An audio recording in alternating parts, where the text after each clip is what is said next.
میرال نے اس دن مجھے اسپتال میں دیکھ لیا تھا اور وہ حقیقت سے بھی باخبر ہے۔ غازی نے اپنی پریشانی ظاہر کی کہ اب اس کا وہاں اس طرح سے کام کرنا مشکل تھا۔ ہیں، اسے پتہ چل گیا کہ تم ایک پرچی والے ایجنٹ ہو۔ ابان کی زبان اور غازی کو نہ ٹپائے، یہ تو ممکن ہی نہیں تھا۔ اپنے بارے میں نہیں بتایا کرو، اسے یہ پتہ چل گیا کہ میں غازی میر ہوں، ان صاحبہ کے بابا کے دوست کا بیٹا، میری انٹرپرائزز کا مالک۔ غازی نے آنکھیں دکھائیں، بھوری آنکھیں اٹھاتے غصے گھورا تھا۔ ایسا کب ہوا؟ ابان اب سنجیدہ ہوا۔ بتایا تو تھا ہسپتال میں، اور پھر آفس میں ہمارے آفس کا سٹاف آیا تھا اور مجھے پتہ نہیں تھا اس بارے میں۔ غازی نے افسوس سے سر جھٹکا۔ ارے اس بارے میں نہیں پوچھ رہا، تم میری انٹرپرائزز کے مالک کب بنے؟ انکل کی عقل پر مجھے پورا بھروسہ ہے، وہ ایسا نہیں کر سکتے۔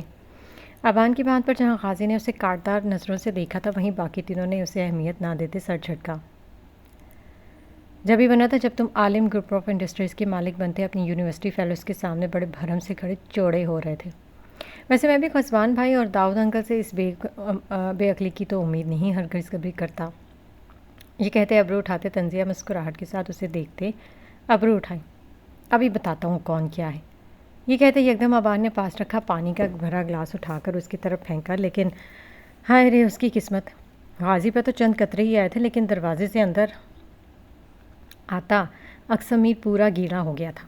وہ جو پہلے ہی کافی پریشان تھا، بالوں سے ٹپکتا پانی اس کا اور بھی دماغ گھما کر رکھ گیا تھا، جبکہ باقی سب نے آنکھیں بند کرتے ان دونوں کو ہونے والی شامت پر افسوس سے سر ہلایا، اور ابان کے تو آسانی خطا ہونے پر در پر تھے۔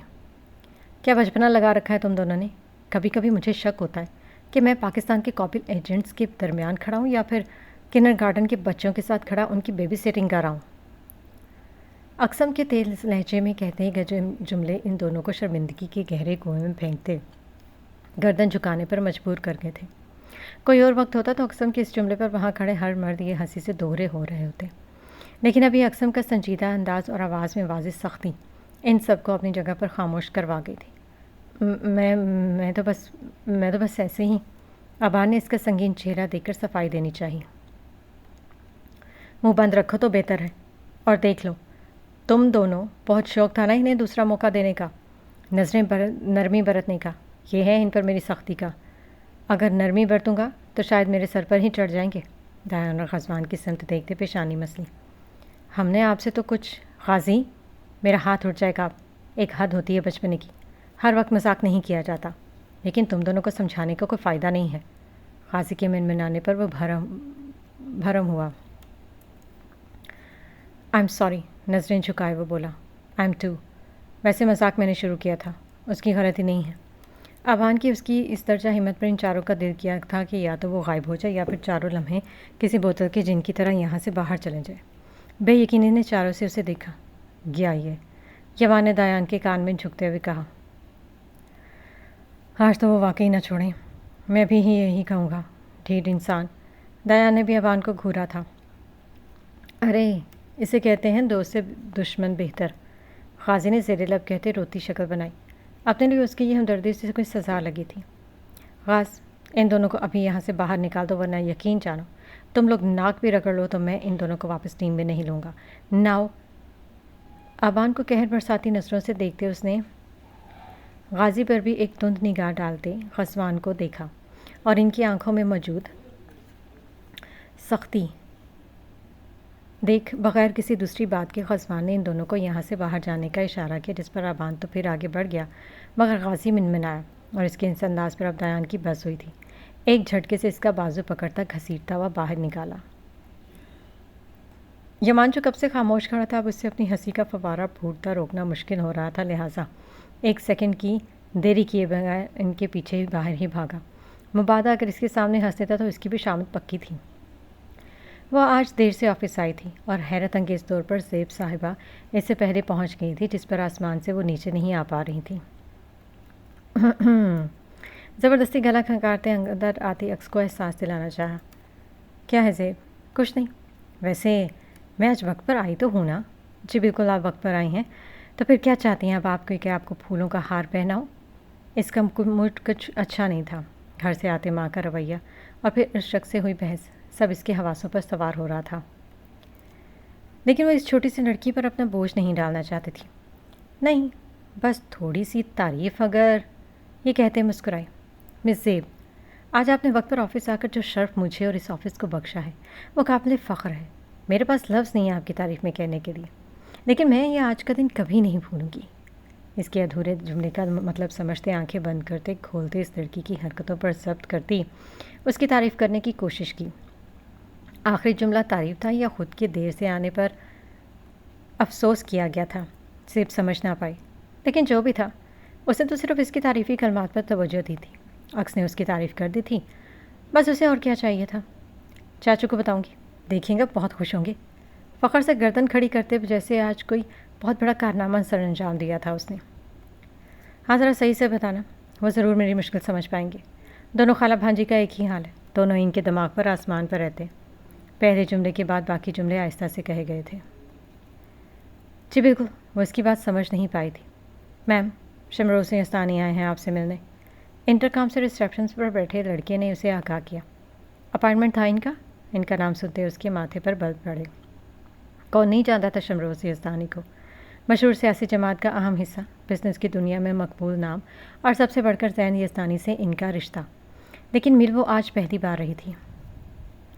نہیں میم، میں نے کہا بھی پر وہ بضد ہے۔ ریسیپشنسٹ کے جواب پر اس نے پرسوچ نگاہوں سے اپنے کیبن کے بند دروازے کو دیکھتے پل میں فیصلہ لیا تھا۔ بھیج دیں اندر۔ کچھ سوچتے انہیں بھیجنے کا کہا۔ اس کے کہتے ہی بغیر نوک کیے شمروز یزدانی اس کے روم کا دروازہ کھولتے اندر بڑھے تھے۔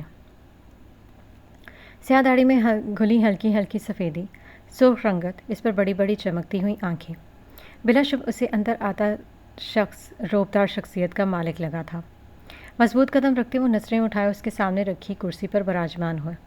زیب نے برتا حیرت سے آنکھیں پھاڑے اس شخص کو دیکھا جس نے سعید اکس حیدر شاہ کے سامنے دستک دینے کی بھی زحمت گوارا نہیں کی تھی، اور اس پر یوں اس شخص کا آ کر بیٹھنا زیب کو یقین ہو چلا تھا کہ اس شخص کو اپنی عزت ذرا پیاری نہیں ہے۔ ان دونوں کے لٹکے منہ دیکھ کر اس کا فلک شگاف کہا پورے کمرے میں گونجا تھا۔ دونوں کے لٹکے منہ کے زاویے مزید بگڑے تھے اس کی موجودگی محسوس کر کے۔ آ گیا بے غیرت انسان، قاضی نے کہتے اپنی آنکھیں گھماتے اسے دیکھا تھا۔ کیا ہوا، تم لوگوں کے منہ کیوں اترے ہوئے؟ آہستہ سے چلتا غازی اور ابان کے بیچ میں جگہ بناتے بیٹھتا دونوں کے گلے میں دائیں بائیں ہاتھ ڈالتے مسحور کن انداز میں بولا۔ ان دونوں کی شکلوں کو دیکھ کر اس کے ہونٹوں کے کنارے شیطانی مسکراہٹ میں ڈھلے تھے۔ قاضی ابان دونوں نے اسے کھا جانے والی نظروں سے گھورا تھا۔ کچھ ہوا ہے؟ ناسمجھی سے اسے دیکھتا دلفریب مسکراہٹ ہونٹوں پر سچائے معصومیت سے بولا۔ یوان، ابان نے بھینچے بھینچے لہجے میں اسے وارن کیا۔ ایزی ایزی، مجھے تھوڑی زیادہ نہیں ہوگی آج؟ ہنستے ہوئے وہ انہیں چھیڑے بغیر نہیں رہ سکا۔ نہیں، اگر ابھی کچھ دیر میں تمہاری یہ بدتیسی اندر نہیں گئی تو ضرور کچھ زیادہ ہو جائے گا، ابان نے دانت پیستے اسے گھورتے ہوئے کہا۔ کیا مطلب؟ اب تم لوگ ایسی حرکتیں کرو اور میں ہنسوں بھی نہ؟ واہ، یہ تو زیادتی ہے۔ ویسے آج چاچو نے جو اپڈیٹ کی ہے نا، مجھے افسوس ہے، پر اب ہونی کو بھلا کون ٹال سکتا ہے؟ یوان نے کہتے ان دونوں کے تیور دیکھے جو اسے اپنے لیے کہیں سے بھی خوش آئند معلوم نہیں ہو رہے تھے، لہٰذا کہتے اس نے وہاں سے 100 کی اسپیڈ سے دوڑ لگائی تھی۔ پیچھے ان دونوں نے زیر لب کافی حسین لفظ اس کی شان میں ادا کیے تھے۔